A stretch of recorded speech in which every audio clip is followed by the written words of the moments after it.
Après Bohemian Rhapsody consacré au chanteur de Queen, Freddie Mercury, le réalisateur Dexter Fletcher signe Rocketman, inspiré de la vie d'Elton John. Le film retrace l'incroyable destin de la star britannique qui a vendu plus de 300 millions d'albums. C'est l'acteur Taron Egerton qui relève le défi d'interpréter lui-même les chansons du héros. Rocketman, présenté en ce moment même à Cannes, hors compétition, témoigne de l'engouement pour les biopics musicaux. Chloé Thibault. It's a little bit funny, this feeling inside.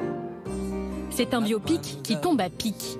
Après le succès de Bohemian Rhapsody, le biopic musical devenu le plus rentable de l'histoire, Rocketman retrace le destin d'Elton John dans un film produit par Sir Elton lui-même.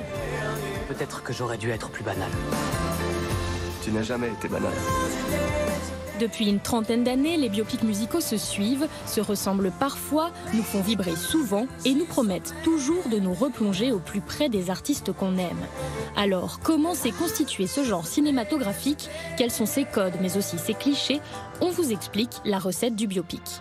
Les recettes sont une perte de temps incommensurable. Oui, mais à part qu'elles fonctionnent, tenons-nous-en aux recettes. Les recettes, ça me botte. Le biopic, en fait, on va dire vraiment en tant que genre de film, est apparu surtout, notamment en citant en 1945 avec Rhapsody in Blue, qui était un film qui racontait la vie du compositeur George Gershwin. À cette époque-là, finalement, entre un biopic qui soit musical ou non, il n'y avait pas vraiment de différence. Et puis après, ça s'est vraiment développé avec l'essor de la pop culture dans les années 60 et 70. Et là, vraiment, le biopic musical a vraiment connu sa vague la plus populaire au sortir de ça, c'est-à-dire des années 80, avec des films qui allaient du Amadeus de Milos Forman d'une certaine manière, aux Doors de Oliver Stone.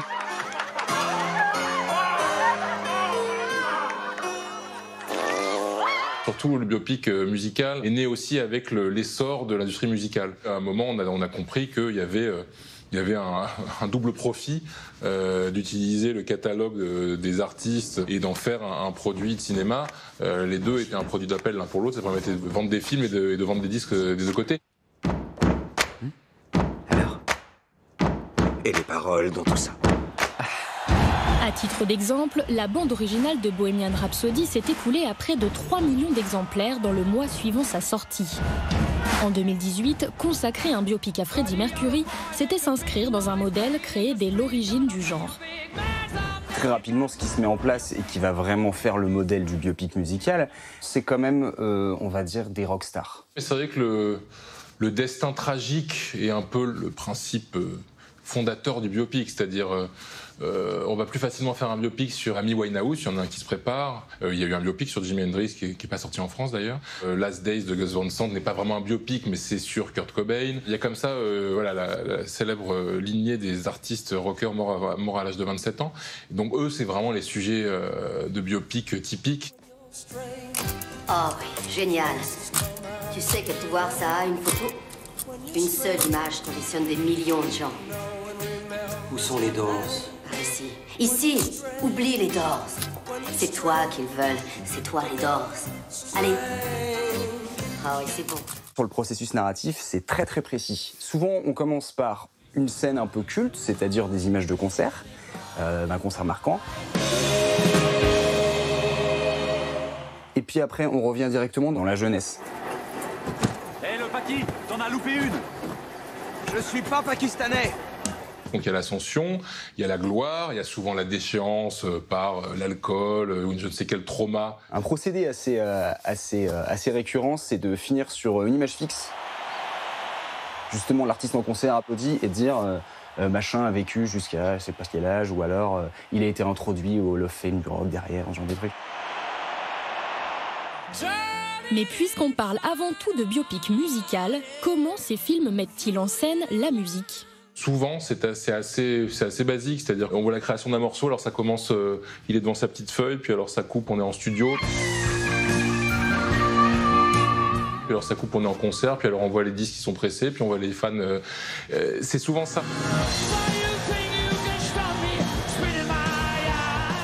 Et dans l'Hexagone, les biopics musicaux sont-ils plus audacieux? En France, on a eu, depuis La Môme et Edith Piaf, on a un peu repris la tradition hollywoodienne du biopic. Il y a eu Clo-Clo avec Jérémy Régnier, il y a eu Dalida récemment, qui respecte quand même un peu le cahier des charges, parfois un peu trop à la lettre, et où on aimerait qu'il y ait une vision un peu plus personnelle ou un peu plus singulière. Il y avait un biopic qui malheureusement n'a pas eu un énorme succès et que moi je trouvais vraiment intéressant, qui était le Gainsbourg Vie héroïque de Johann Sfar. De nombreux biopics musicaux devraient sortir prochainement sur Jeff Buckley, Marvin Gaye, David Bowie. Et comme la tendance lancée par Elton John est de réaliser son biopic de son vivant, Alice Cooper réclame le sien et Céline Dion le préparerait déjà. Montre-leur qui tu es. Évite juste de te tuer avec la drogue.